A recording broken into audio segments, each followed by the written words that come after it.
So how do you find really good tradesmen? My name is Tony Law from Your First Four Houses, and in this three-part video series I want to share with you how to find really great tradespeople, how to reference them or check them out, and also how to manage them on an ongoing basis. And in this first video it's all about how to find really good tradesmen. But the first thing I've got to say is, should you actually be doing that? Or should you be employing the services of a main contractor? Now, if it's a bigger project, or if you're brand new to this, I think you should be employing the services of a main contractor whose responsibility it is to actually bring in all the subcontractors. And if you do that, honestly, you need to find a way to kind of hang around on site and kind of note down and learn what's actually happening. A main contractor is obviously going to have a little bit of a cost associated with it, but what they'll often do is they'll minimize, really reduce down the number of days when nothing's happening on site. They're just really good at tying in those trades. So moving that to one side, let's imagine that you yourself are going to be managing this project. Maybe it's slightly smaller or it's within your comfort zone. So how do you go about finding really good tradesmen? Well, the first thing to say here is that you should always be building your list of contractors or trades. If you hear about a good decorator, make sure that you note down their details. You've got to be doing this on an ongoing basis. Make it a real point to build up a list over a period of time. Letting agents are a fantastic source of really good tradesmen. Why? Well, it's a kind of reciprocal arrangement, isn't it? The plumber knows that if he looks after the letting agent, the plumber will get more business. And of course, the letting agent wants a good, reliable plumber, so they'll keep going back to the same person. So if a letting agent gives you the number of a really good plumber, electrician, decorator, whatever it might be, the chances are they're going to be very good.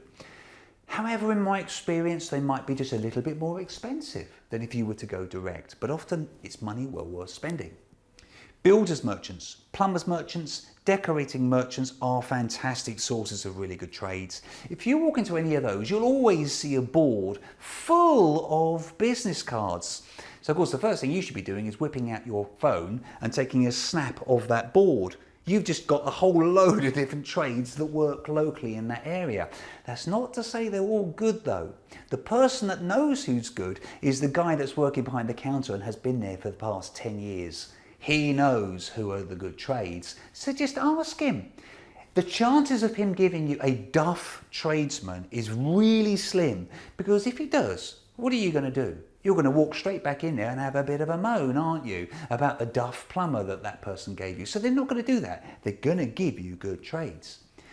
I will always fly the flag for BNI, which stands for Business Networking International. If you're not aware, this is a group of wonderful individuals that get together at some ungodly hour in the morning, and they kind of give each other referrals. So you will find an accountant in the room, a solicitor in the room, yes, but you'll also find a plumber, a builder, an electrician, a decorator, etc., etc. And they all kind of refer work to each other. Now what that means is that if you get somebody from a BNI meeting, the chances are they're going to go overboard to look after you because you were referred. And in a BNI environment, referrals are everything. You've probably heard me talk about Checkertrade before. Checkertrade is awesome. I used to be a Checkertrade member back in the day. One of the great things about that is that you can't remove any negative comments.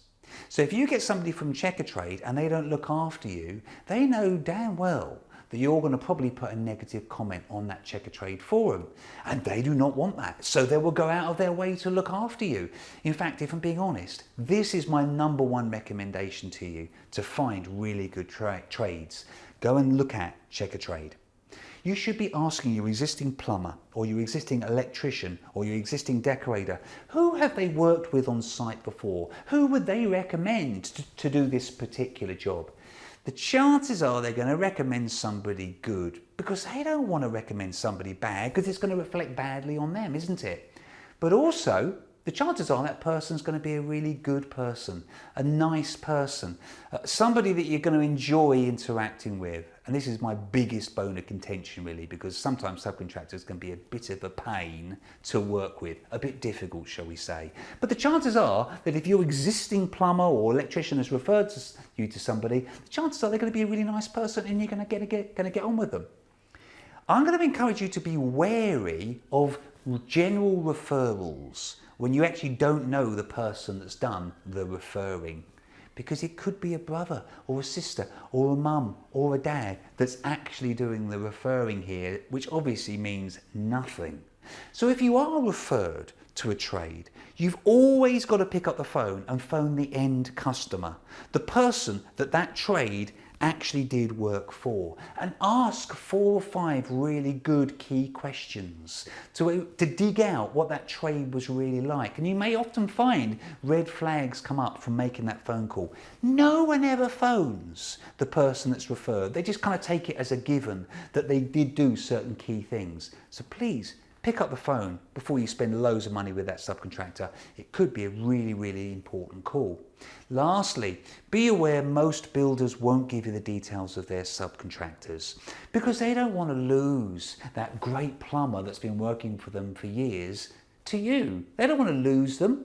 They don't want that plumber to work for you and to only find that when they need them again, oh, lo and behold, he's not available because he's working for you. So builders often don't want to give out details of any of their subcontractors. So it's a little bit cheeky this, but if you've got a plasterer working on site or a decorator working on site, I will always ask for their details, them directly I mean. I just go up to them and say, like, oh, by the way, I've got a little tiny job coming up. Would you mind if I took a business card or just your details? Now, I'm not suggesting you take that trade away from the builder. Please don't do that. But these people will often be happy to work on a Saturday or even a Sunday. And certainly when it comes to things like decorating or plumbing, you'll often get them over after work. If you're paying reasonable money, they will come on over and work outside of when they're working for the main builder. So I really hope you found this video helpful. In my next video, I'm going to be sharing with you exactly how to reference or check out that trade to make sure they're really, really doing a good job for you.